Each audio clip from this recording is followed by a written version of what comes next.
BPC-157 oral, and then the KPV. If you have people with gut issues, those two combined in one peptide, same price of one, is amazing to help the gut heal. If you want to live like you matter, ditch the pills, look great, and feel freaking amazing, you're in the right place. I'm Dr. Wendy Trudeau. And I'm Dr. Ed Levitan. Welcome to the Feel Freaking Amazing podcast, where we empower you to live a vibrant and healthy life by optimizing your structural, chemical, emotional, social, and spiritual lives. Hold on to your hats.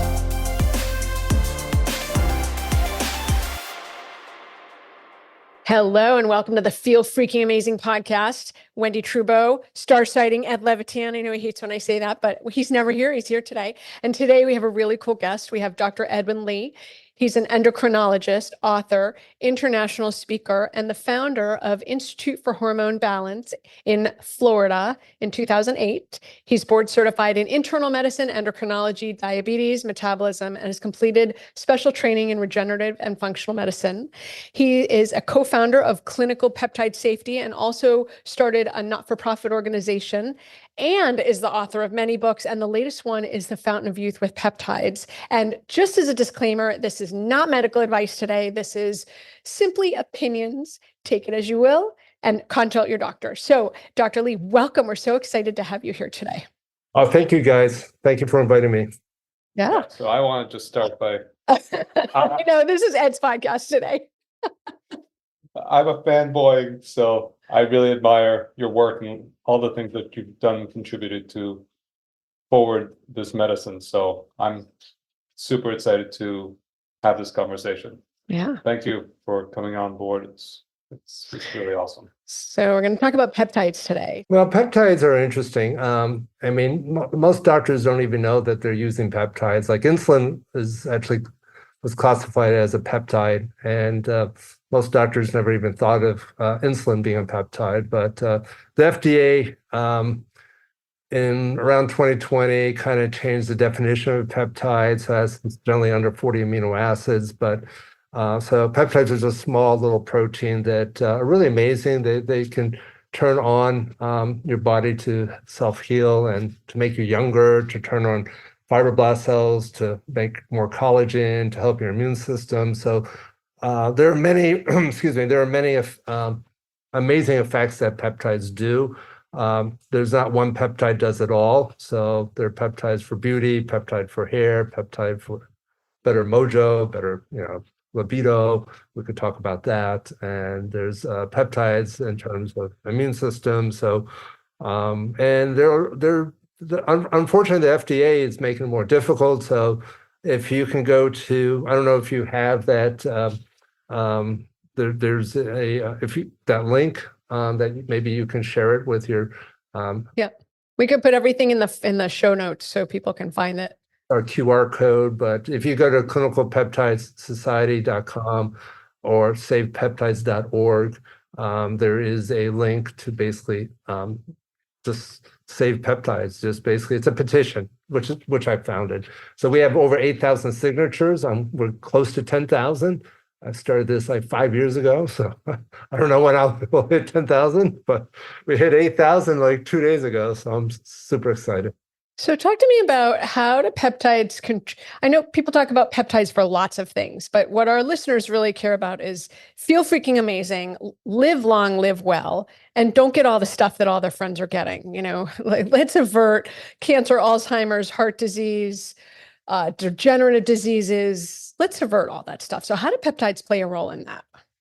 Well, the first peptide that I teach a lot of my healthcare providers to start off, and this is very simple. If you want to look younger, you want more collagen, and you want to basically help your dermis of your skin to get thicker, is GHK, copper. And it's a topical cream. You can, it's used in probably over 100 different cosmeceuticals sold like at Neiman Marcus and other stores, but they only have a small percentage of GHK copper. But what's amazing is that you can put GHK copper on your thigh, and before you put it on, they did a study. They biopsy the thigh to see how much collagen there is, and then 1 month later, after applying it, cream to the thigh, it actually increased collagen by 70%. And does that make my thigh, hypothetically speaking, look less fatty? Or like, what does that do for me as the end user?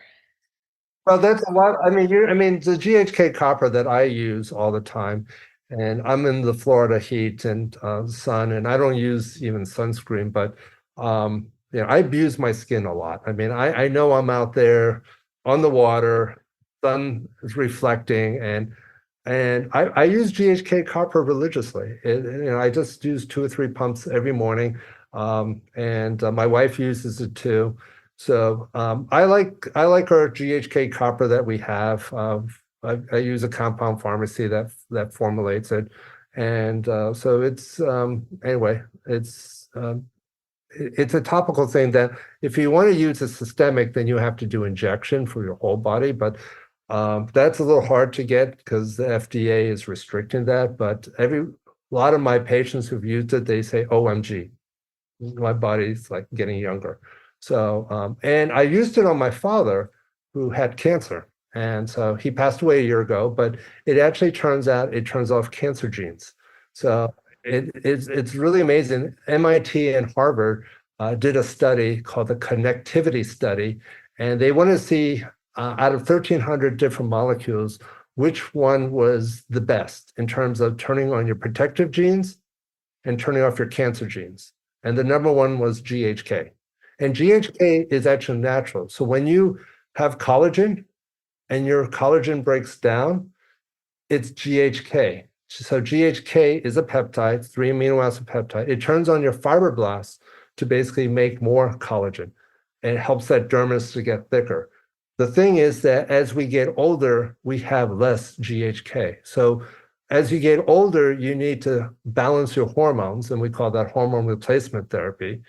Now we have peptide replacement therapy because your immune system goes off, your skin goes off, everything goes off. So that's the whole thing is we're just replacing some of these peptides that naturally are higher, like oxytocin.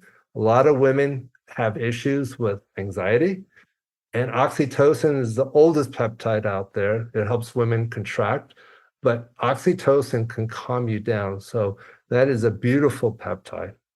So what are your other favorite things? So the GHK is one. Everybody wants to lose weight. So there's the peptides for weight loss. What about hair growth, brain health? Like, talk to me about all that stuff. The peptide that I really love is the number one peptide that I love is epithalin. It has tons of data. Epithalin comes from our pineal gland, and so it looks like a pine cone. And it's for a long time, people thought that was the window for spiritual health or for spiritual world. But the pineal gland secretes melatonin and also epithalin. And epithalin helps with we call cell cycle. So if your old skin dies off, you can generate a new skin cell, but also you can generate other parts like new muscle cells, and you can generate, believe it or not, just new liver cells or kidney cells or pancreatic cells. So the problem is that as we get older, our cells kind of get stuck and they cannot self-replicate, whereas epithalin kind of kickstarts it so that you can get a new cell, a new kidney cell, or hopefully a new pancreatic cell. So I have some people with mild kidney failure, or they're having problems with their like type 2 diabetes, and some people even get off their insulin. Not type 1s, but they're type 2 diabetics. And I've seen people, their kidney function gets better.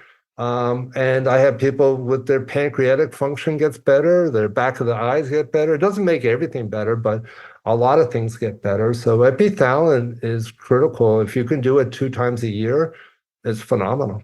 Epithalin is also is really interesting. It's actually turns off not all the cancer genes, but can turn off a lot of different cancer genes. So that's been studied in animal studies. So I'm thinking, I have a patient that is otherwise healthy, about 50-year-old patient that has his kidneys creatines up. You're saying that that's something that potentially epithalin can make a difference with? Yeah, if they have, there's a couple of things with early kidney failure. I would use a special probiotic, and it's called Renadil, Renadyl. And it's a probiotic that eats up extra nitrogen waste. So when you have too much protein is bad for kidney failure. And people just like when you're in dialysis, they limit your protein intake. But with early kidney failure, there's two things is that you need something to get rid of that extra nitrogen waste. So I see people's creatinine improve with Renadil, so Renadyl. I would recommend go to the specific website that sells it, not on Amazon. There's a lot of copycats on that. And the second thing is I recommend sodium bicarb because when you get older, your muscles and your bones buffer the extra acid. So when you have an acidic diet, if you lose that buffering zone, then your kidneys get a hit. So take sodium bicarb, like 500 milligrams a day. You can go even higher to 1,000 milligrams, like 500 twice a day. That can help protect the kidneys there. And then the third thing is I would use epithalin, and I like to use, if you can get the injection, 5 milligrams sub-Q daily for 10 days in a row and repeat every 6 months. But people with really bad kidney disease, I actually do that more aggressively, like every 2 months, just until the kidneys get better and then space it out. Do you recommend those people go on a plant-based diet to minimize their animal proteins if the protein's so toxic for the kidneys? Yes, but not many people want to. That's a big change for a lot of people. So I say try to reduce your protein intake if you can, but if you be more plant-based, but I can't push them to be all plant-based because that's a little too radical for them. But if they eat a little less and a little less animal protein, more on plants, that's actually healthier and more healthy fats. That's healthy for the kidneys. And what would your third favorite peptide be? I feel like this is picking children, what's your first and your second favorite child? All of ours are our favorites, just for the record. So the one that I'm really I'm going to go to the FDA, I think December 4th. I have to get my plane ticket to fly to DC. Anyway, it's present the safety and efficacy data on TA1. So I published a study early this year it's called the Comprehensive Review on the Safety and Efficacy in Humans in Clinical Trials with Thymosin alpha-1. So I tabulated over 11,000 patients in clinical trials around the world on TA1. It was absolutely safe. So I don't think they've seen this data. That's why I want to go out there to present it.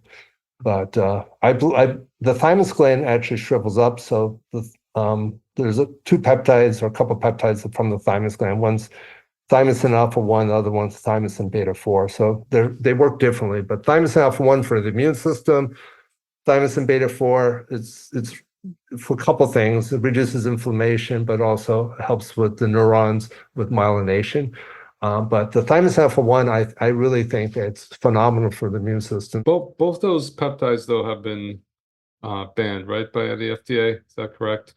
Well, it's like when you say ban, yes, both have. I think we can save TA1, and the alternative's TA11, which is actually a 34 amino acid peptide. But I think it's category 2, meaning there's not enough safety data and they want to review that. If it gets to category 1 for the 503A compound pharmacy, then they can compound it legitimately. So they can do it all day long. So what's the second one that's not okay? So TA1 is right now restricted. What's the other restricted one? Thymosin beta-4, TB. Thank you. Okay. It's because it's over 40 amino acid, and they basically said anything over 40 is a biologic, so you need a biological license to produce it. So, but anyway, so there are a couple places that are giving out, not giving out, but anyway, that does thymosin beta-4, even though they know it's on the ban list, but they're just still making it. Should we talk about BPC 157 just because it's so popular and we use the oral? Oral is still easy to get. Yes, that's another favorite peptide of mine. You can get that. It's not on the chopping block there. It's the injectable one. So BPC 157 oral. I just started my wife on that yesterday with KPV. She has a little gastritis, so it's going to help with tightening the LES junction so she doesn't get reflux, but it also can help heal ulcers. And then the KPV is we have a peptide that's together. So two peptides for the price of one. KPV, not many people know about that, but it's a derivative of another peptide called alpha MSH, but KPV really reduces inflammation and it's great for the gut. So those two are like, if you have people with gut issues, those two combined in one peptide, same price of one, is amazing to help the gut heal. Are there any other safety considerations people should think about when they're taking peptides? There are a few side effects, like the growth hormone peptides, generally in class, maybe 5 to 10% has a rash to it, or some of them you flush or something like that. But they're not any severe adverse effect like heart disease or stroke, something like that. But it's generally very well tolerated. I'm collecting numbers, and I think honestly, there's over 1 million peptides prescribed in certain peptides over the past 5, 6, 7 years, and it's been generally relatively safe. You may have some minor side effect like injection site rashes or overall, I mean, later get a bigger rash or something like that, or itchiness, but it's only very well tolerated. But the growth hormone peptides tend to have issues. If people get rashes, is that an indication to stop, or is it okay? Yes, they're becoming allergic to it, so you have to stop it. It's their immune system don't like it, so it's just going to get worse. So Is more, I know, like some of the growth hormone, like the ipamorelin CJC, the FDA has recommended not continuing. yeah, so we're going on end of October to the FDA to debate about or discuss about ipamorelin, and also kisspeptin 10 and I think AOD are the 3 peptides, and then there's hydroxyprogesterone and some amino acids going to be talked about. So, but I'm personally on this task force to kind of say peptides. Mine too is TA1, the other one's ARA 290. So I've had some really good success with the ARA. I love it. Yes. It's been actually, for some people, besides the price point, it's been really amazing. Oh yeah. The neuropathy. Yep, exactly. So talk to me about when I mean, we go to compounding pharmacies, but people who are listening who may not be patients of ours or yours, if they want to use peptides, what should they be looking for, and how do they access it in a way that's clean? Because we joke in our home that Jeff Bezos is my boyfriend and he sends me everything I want, because anything I need, I just go to Amazon, I buy it and I get it, right?